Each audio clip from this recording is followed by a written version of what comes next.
नमस्कार दोस्तों, आप सबको आज के इस वीडियो में बहुत बहुत स्वागत है।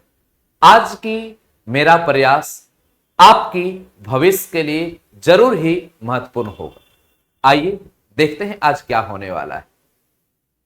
इसे छोड़िएगा मत, एक एक बिंदुओं को सुनिएगा भी, समझिएगा भी और अपने दिमाग में चिंतन भी कीजिएगा, क्योंकि एकदम आपके एग्जाम से, आपके जीवन शैली से, आपके पढ़ाई से कनेक्टेड है, बहुत जरूरी है, बहुत ही उपयोगी है। इसे आप अपना मंत्र बना लेंगे, जरूर आप सफल होंगे। आइए ना तरीका बताता हूं। सबसे पहली बात, क्लास 12 मैथ्स में अभी से पढ़कर 100 में 100 अंक कैसे प्राप्त करें। मैं जिन विद्यार्थी से पूछता हूं सब लोग बोलते हैं, सर यदि मेरा 100 में 100 अंक आ जाता ना तो हमें बहुत गर्व होता। मेरे पिताजी को, माताजी को, सब लोग को ऐसा महसूस होता कि मेरा बेटा, मेरा बेटी बहुत बढ़िया से पढ़ाई कर रहा है। गांव, घर, समाज, रिश्तेदार, शिक्षक, सभी लोगों के सामने, समाज के सामने एक अलग लेवल की उम्मीदें, पहचान और एक अलग रुझान उत्पन्न होता है। कब? जब आप बेहतर करते हैं तब। और विद्यार्थियों का सोच उसी प्रकार आगे बढ़नी भी चाहिए। आपकी भी जो उम्मीद है पूरा होगी और लोग आपको वाहवाही देंगे भी। तो आइए अब मैं बताता हूं क्या करने। सबसे पहली बात, पढ़ाई का कोई शॉर्टकट तरीका है नहीं, कोई शॉर्टकट नहीं। कई बच्चे मेहनत करते नहीं हैं, बोलते हैं सर मेरा 100 में 100 आ जाएगा। साहब 100 में 100 आ जाएगा, लेकिन किसी का भी मेहनत किए बिना नहीं होता है। मैं एक लाइन बोल रहा हूं, महान बनना इतना आसान नहीं होता, मेहनत किए बिना कोई महान नहीं होता। लेकिन मेहनत का तरीका होने चाहिए, उसकी सही एवं सटीक रास्ता होनी चाहिए। यदि आप पढ़ने में ठीक ठाक विद्यार्थी हैं तो उनके लिए थोड़ा रास्ता अलग होगा। जो पढ़ने में थोड़ा कम ध्यान देते हैं, मतलब वो अपने आप को कमजोर विद्यार्थी बोलते हैं। ऐसे मैं किसी को कमजोर नहीं मानता हूं, लिख भले ही दिया हूं, लेकिन कोई विद्यार्थी कमजोर होता नहीं है। मेरा प्रयास है कि आप कमजोर अपने आप को कहते हैं, लेकिन मैं आपको दिखाऊंगा कि आप कमजोर विद्यार्थी नहीं, आप केवल ध्यान नहीं दे रहे हैं, आप अच्छा कर सकते हैं। तो मैं दो रास्ता लाया हूं कि दोनों में आप किस कैटेगरी में हैं, दोनों में आप मानक अपना तय कीजिए और उसके बाद अपना 100 में 100 की सपना देखिए। पहले जो ठीक ठाक स्टूडेंट के लिए, मैंने वैसा स्टूडेंट जो टीचर से पढ़ते हैं, किसी टीचर से समझ में आ जाती है। कई विद्यार्थी ऐसे होते हैं, सर एक बार में समझ में नहीं आता है, 2 बार समझाइए, या समझने में थोड़ी दिक्कत होती है।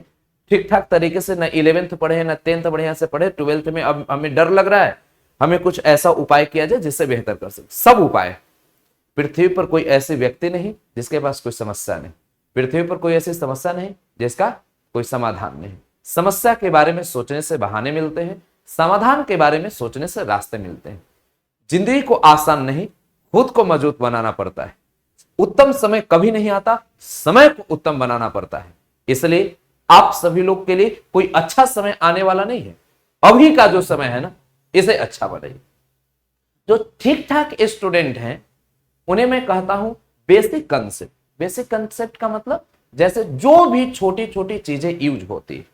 आप यूनिवर्सिटी को पढ़ेंगे तो जिसमें डोमेन रेंज रहेगा तो इंटरवल का प्रयोग होता है, तो जानना जरूरी है।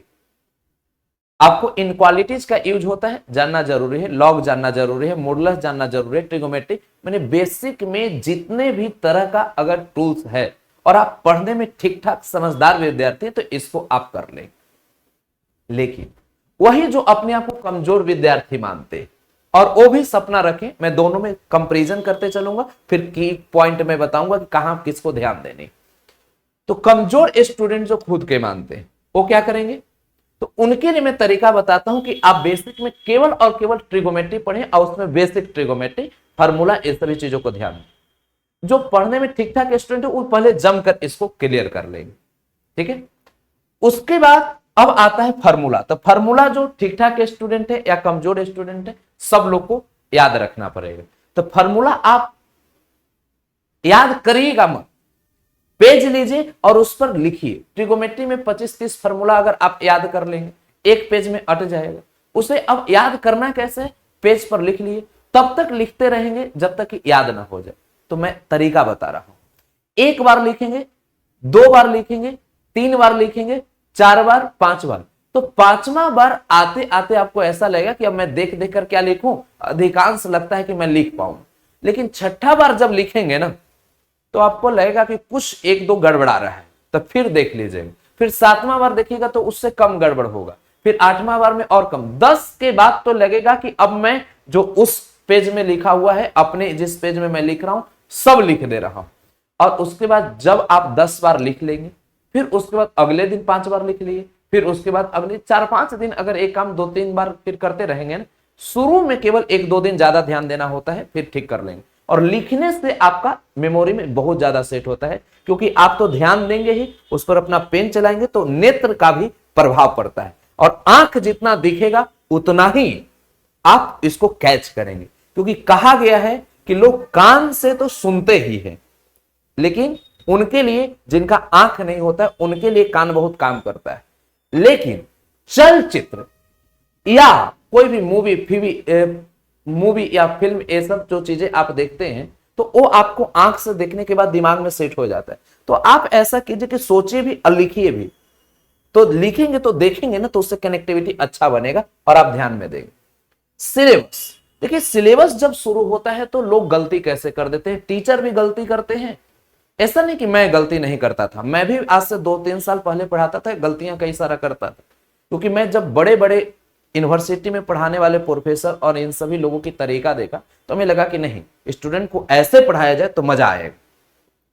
देखिए क्या होता है, आप सब लोग इस पर ध्यान दीजिएगा, की पॉइंट कि टीचर सिलेबस में थ्योरी देते हैं और तुरंत किताब ले लेते हैं और उसे बनवाना चालू करते हैं, और शिक्षक के पास प्रेशर रहता है कि जितना जल्दी खत्म कर दे।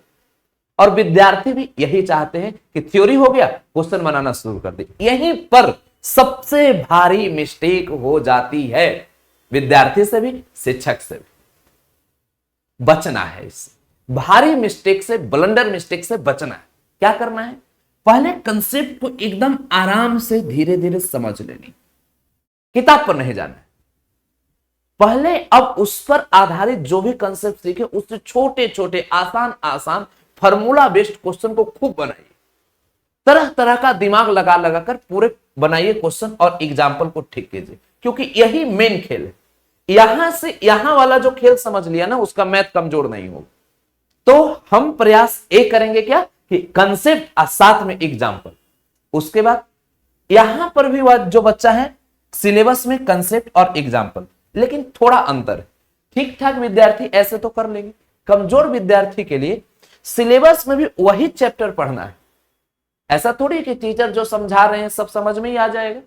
तो उस चैप्टर को पढ़ना है सिलेबस में, जो टॉपिक समझ सकते हैं उसी को पढ़े।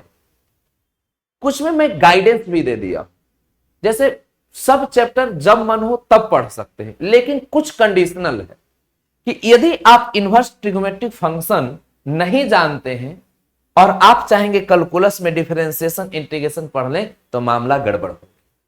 तो यहां पर केवल आपको मैं कोट करना चाहता हूं कि आप इनवर्स ट्रिगो पहले पढ़ें, तभी कैलकुलस को आप पढ़िए, तभी समझ में आएगा। कई बच्चा क्या करता है, सर हमको इंटीग्रेशन सर नहीं समझ में आता, इंटीग्रेशन पढ़ा दीजिए। उससे मैं पूछता हूं डिफरेंशिएशन बढ़िया से पढ़े हो, नहीं पढ़े हो, इनवर्स ट्रिगो पढ़े हो, नहीं पढ़े हो, तो आपको इंटीग्रेशन भी कठिन लगेगा। इसलिए इसका सीक्वेंस इनवर्स ट्रिगो पढ़िए, फिर कैलकुलस में आइए, डिफरेंशिएशन पढ़िए, इंटीग्रेशन पढ़िए। बाकी वेक्टर 3D आप पढ़ सकते हैं, उससे कैलकुलस से कोई लेना देना नहीं, प्रोबेबिलिटी को कोई लेना देना नहीं है, समझ गए। सब अलग तरीके का एलपीपी एकदम ग्राफ जानिए, पढ़िए। तो कुछ चीजें, मैट्रिक्स डिटरमिनेंट अलग चीज है, मतलब उसको कैलकुलस से इनवर्स ट्रिगो से कोई लेना देना नहीं, लेकिन ए वाला सीक्वेंस पर केवल ध्यान देना है। तो कोई भी विद्यार्थी जो कमजोर हो तो इनवर्स ट्रिगो पहले जरूर कंप्लीट कीजिए। अब आते हैं कि जो ठीक ठाक स्टूडेंट हैं, तो ऑब्जेक्टिव शॉर्ट पहले बनाइए। जो एकदम सुपर टैलेंटेड विद्यार्थी उसका तो कहना ही नहीं, मैं टैलेंट विद्यार्थी की बात नहीं कर रहा। टैलेंट विद्यार्थी तो उसको समझाने की आवश्यकता नहीं, वो समझ लेता है। तो ऑब्जेक्टिव, उसके बाद शॉर्ट बनाइए, लॉन्ग मत बनाइए पहले, कोई भी बच्चे हो। यहां पर आपको ऑब्जेक्टिव का अभ्यास ज्यादा करें, इसमें ध्यान दीजिएगा। कमजोर विद्यार्थी के लिए ऑब्जेक्टिव का अभ्यास ज्यादा करें, ये तो कर ही लेगा, ऑब्जेक्टिव के बाद शॉर्ट बनाएगा। उसके बाद आता है कि बेसिक का, यहां पर ऑब्जेक्टिव का अभ्यास ज्यादा करें, फिर शॉर्ट क्वेश्चन को बनाइए, ठीक है। उसके बाद एनसीईआरटी वही चैप्टर हल करें जो हल कर सकते। देखिए यहां पर बच्चे कमजोर लोग क्यों फंस जाते हैं कि सोचते हैं कि अब हम सब बना दे। आसपास में देखे कई बच्चे को बनाते हुए लगातार सोचते हैं सब बना दे, नहीं, ऐसी गलती नहीं करना है। पहले आप वही चैप्टर बनाइए। अगर यूनिवर्सिटी को बन रहा है यूनिवर्सिटी को बनाइए, मैट्रिक्स बन रहा है मैट्रिक्स बनाइए, लग रहा है कि डिटर्मिनेंट नहीं सोल्व हो रहा है, उसको अभी छोड़िए, फिर कंसेप्ट दोबारा पढ़िए, फिर आप बनाइए, बनेगा। तो जो आप पहले बना सकते हैं पूरे मैथ में, उसको बनाने की कोशिश करिए। यही चीज एग्जाम में भी अप्लाई करना है कि जो समझ सकते हैं, बना सकते हैं, उसी को बनाना है, ठीक है। ये बात ध्यान दीजिएगा। इधर क्या है, ठीक ठाक स्टूडेंट एवरेज जो है, ऑब्जेक्टिव शॉर्ट, उसके बाद एनसीईआरटी को हल करें। लॉन्ग को लास्ट में क्यों बोल रहा हूं? लॉन्ग क्वेश्चन जो है लास्ट में इसलिए क्योंकि जैसे कैलकुलस का क्वेश्चन आ जाएगा, डिटर्मिनेंट्स का आ जाएगा, एलपीपी का आ जाएगा। एलपीपी तो ऐसे इंडिविजुअल है, लॉन्ग क्वेश्चन के लिए फेमस है, लेकिन 2-3 लॉन्ग क्वेश्चन आप सब लोग को वैसा रहेगा जो कई कंसेप्ट का समावेश होता है। तो एनसीईआरटी ऑब्जेक्टिव शॉर्ट और एनसीईआरटी बना लीजिएगा तो आपका नॉलेज का भरमार हो जाएगा, तो लॉन्ग आप बहुत आसानी से समझ पाए। मैं ऐसा सीक्वेंस बता रहा हूं जिससे आप एकदम ठीक कर सकते हैं, एकदम नंबर को एकदम पकड़ सकते हैं, ठीक है ना। तो ऐसी गलती करने से थोड़ा बचिएगा कि पहले लॉन्ग तब एनसीईआरटी, नहीं, ऑब्जेक्टिव शॉर्ट एनसीईआरटी तब लॉन्ग पर जाइएगा। यहां पर भी वही एनसीईआरटी में वही चैप्टर हल करें जो ए हो। पुनः हम बता रहे हैं, देखिए लॉन्ग क्वेश्चन में नहीं लिखा हूं यहां, क्योंकि लॉन्ग क्वेश्चन इसी के बाद आप लॉन्ग क्वेश्चन पर चले जाएंगे, ठीक है ना। लेकिन लॉन्ग क्वेश्चन तो आपका हो जाएगा। यहां पर उसके बाद क्वेश्चन बैंक बनाइए जो ठीक ठाक स्टूडेंट है, और डायरेक्ट सपना देखिए 100 में 100 के लिए, क्योंकि वो विद्यार्थी कभी फेल और 60 नंबर के लिए नहीं सोचता है कि 30 नंबर से कम आएगा, 60 नंबर से कम आएगा। डायरेक्ट आप सपना देखिए, ठीक ठाक स्टूडेंट है, समझने वाले हैं, 100 में 100 के सपना देखिए, आप साकार कर पाएंगे। कमजोर विद्यार्थी हैं तो पहले आप पूरे चैप्टर को वही चैप्टर पढ़ें, वही चैप्टर का हल करें जिससे आप समझ सकते हैं। और पहला टारगेट रखिए 100 में 100 का नहीं।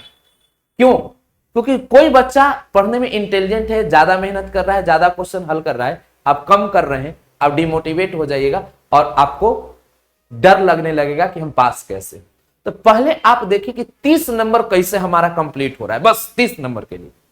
जिस दिन आपको 30 नंबर का प्रॉब्लम सोल्व कर दे रहे हैं तो आपको लगेगा कि अब तो कोई कहे फेल तो अब होंगे नहीं।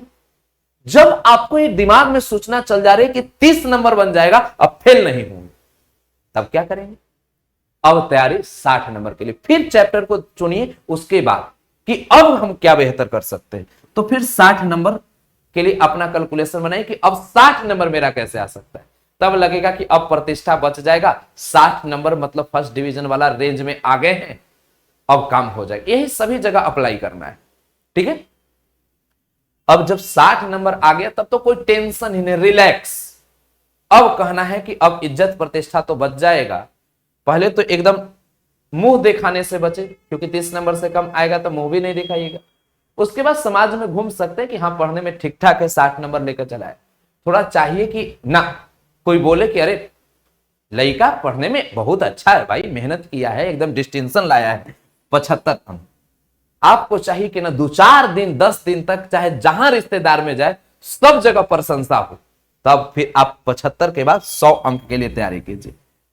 तो आप पहले अपने दिमाग का डर हटाइए। तो 30 नंबर के लिए पहले अपने आप को तैयार कीजिए, फिर 60 के लिए, फिर 75 के लिए, फिर 100 में 100 के लिए, और आप कर पाएंगे। अभी से आप मेहनत शुरू कीजिए, अच्छा कर पाएंगे। देखिए अब मैं अपना तरीका बताता हूं, थोड़ा सा मेरा डिफरेंस है लेकिन इसी से मिलता जुलता है, और यही पढ़ने का सही तरीका भी। लेकिन ध्यान दीजिएगा, मेहनत मेहनत मेहनत। बात आती है Ashutosh sir M Vidya app पर क्रैश कोर्स पढ़ा रहे हैं। तो एम विद्या ऐप पर आशुतोष सर क्रैश कोर्स जो पढ़ा रहे हैं, तो इसको हम लोग कर देते हैं crash course. M Vidya app पर Ashutosh sir crash course, Ashutosh sir M Vidya app पर क्रैश कोर्स कैसे पढ़ा रहे हैं, इसको हम थोड़ा सा इसको ऐड कर देते हैं। तो सबसे पहले बेसिक, तो बेसिक में जितना तरह का बेसिक हो सकता है वो सब चीज इसमें पढ़ाया हुआ, क्योंकि हमें तो एक टीचर के रूप में पढ़ाना है, आपको स्टूडेंट के रूप में पढ़ना है। तो मैं बेसिक में जो भी 12वीं क्लास में यूज हो सकता है। कोई बच्चा बोलेगा सर मैट्रिक्स में या डिटरमिनेंट में ओमेगा का यूज हो गया, वो कॉम्प्लेक्स नंबर में पढ़ा दिया। कोई बच्चा बोलेगा सर इनवर्स ट्रिगो में यहां पर हम पढ़ते हैं सर तो कभी इनक्वालिटीज लग जाता है, कभी इंटरवल में पढ़ा देता हूं। सर कैलकुलस में लॉग आ जाता है, मैं पढ़ा दिया हूं। सर ग्राफ आता है, उसको पढ़ा दिया हूं। प्रोबेबिलिटी में सर सेट थ्योरी के फार्मूला का यूज होता है, पढ़ा दिया हूं। मतलब जहां से जो चीज सोची सब बेसिक में करा दिया हूं। मेरा तरीका है, मैं इधर नहीं बताया हूं ये चीज, उतना आपको जोड़ नहीं देना, जितना कर सकते हो उतना। लेकिन इधर मैं क्या किया हूं, जितना आप नहीं भी कर सकते हो, हमें जो जो 100 नंबर में 100 में 100 लाने के लिए जरूरी है वो सब मैं इधर कराया। उसके बाद फार्मूला मैं पूरा 12th का फार्मूला पढ़ा दिया, ठीक है। उसका अगर जो बच्चे अभी से अगर ज्वाइन भी होते तो उनको वीडियो मिल जाता है कंटेंट में। उसके बाद सिलेबस देखिए, फिर यहां ध्यान दीजिए, पहले कंसेप्ट उसके बाद एग्जाम्पल। मैं एनसीईआरटी पर पहले नहीं जाता, concept example, concept example, concept के साथ एग्जाम्पल देते हैं। उसके बाद मेरा तरीका क्या है, ऑब्जेक्टिव, शॉर्ट और लॉन्ग तीनों साथ चलेंगे। मतलब जहां से जो चीज, अब फंक्शन है तो फंक्शन से लॉन्ग क्वेश्चन पूछता नहीं तो नहीं बताएंगे, लेकिन जहां से लॉन्ग क्वेश्चन पूछेगा तो ऑब्जेक्टिव, शॉर्ट, लॉन्ग, तब एनसीईआरटी, तब क्वेश्चन में, तब फिर ज्यादा से ज्यादा प्रश्नों का अभ्यास भी हो सकता है, ठीक है। अब एक बात है कि मैं शुरू किया हूं क्रैश कोर्स तो कैसे पढ़ाएं, क्योंकि जानना जरूरी है, तभी आप अपने आप को प्रेरित कर पाएंगे कि मेरा पढ़ाने का तरीका क्या है। अब मैं सिलेबस प्रारंभ किया हूं, क्योंकि बेसिक कंसेप्ट, फार्मूला और ये दो चीज कंप्लीट हो गया तो सिलेबस, और उसके बाद पैटर्न है। तो सिलेबस में हम सबसे पहला चैप्टर पढ़ाए हैं रिलेशन। ये नहीं कि रिलेशन को नहीं पढ़ाएंगे, नहीं भाई, रिलेशन पढ़ना है, सीक्वेंस रहता है तो विद्यार्थियों को मजबूती आती। उसके बाद फंक्शन, इसको कंप्लीट कराए, ठीक है। उसके बाद इनवर्स ट्रिगो अभी चल रहा है, और फिर यहां से matrix, determinant, calculus, vector, 3D, probability, ये सब चीजें। कैलकुलस के साथ हम एलपीपी बीच में समय निकाल के, क्योंकि 1 से 2 क्लास में खत्म हो जाता है, तो इसलिए कैलकुलस के साथ एलपीपी पढ़ा लेते हैं। बाकी यही सीक्वेंस में हम क्रैश कोर्स में इस बार चलने वाले, ठीक है। तो एक तरीका होता है। तो अभी इनवर्स ट्रिगो का पूरा चीज हो चुका है, 1-2 क्लास और है, कुछ एनसीईआरटी ये सब चीजें करानी है, तो उन सभी पर ध्यान देंगे। तो एक सीक्वेंस है। अब मैं आप सभी लोग को एक काम करूंगा कि एक थोड़ा सा मैं ये बता देना चाहता हूं कि अपना आइडिया आप कैसे हमारे साथ भी जोड़ना चाहेंगे तो आप ये कर सकते हैं। तो इसके लिए मैं आपको सजेस्ट करना चाहूंगा, यदि आप ठीक ठाक स्टूडेंट हैं, कहीं अन्य संस्थान में पढ़ रहे, वहीं पढ़िए, केवल इस तरीका को अप्लाई कीजिए, ठीक कर पाएंगे। हो सकता है इससे बेस्ट तरीका भी कोई शिक्षक देते हो तो वो भी अप्लाई कर सकते हैं, लेकिन आप खुद भी एक समझने वाले विद्यार्थी कि बेस्ट तरीका हो क्या सकता है, क्योंकि ये मेरा तरीका नहीं है, ये उन विद्यार्थियों का तरीका है जो अपनी सफलता को सर्वोच्च लेवल पर पहुंचाए। यह आशुतोष सर की तरीका नहीं है, इस तरीका से पढ़कर विद्यार्थियों ने अपनी रिजल्ट दिया, उसकी तरीका।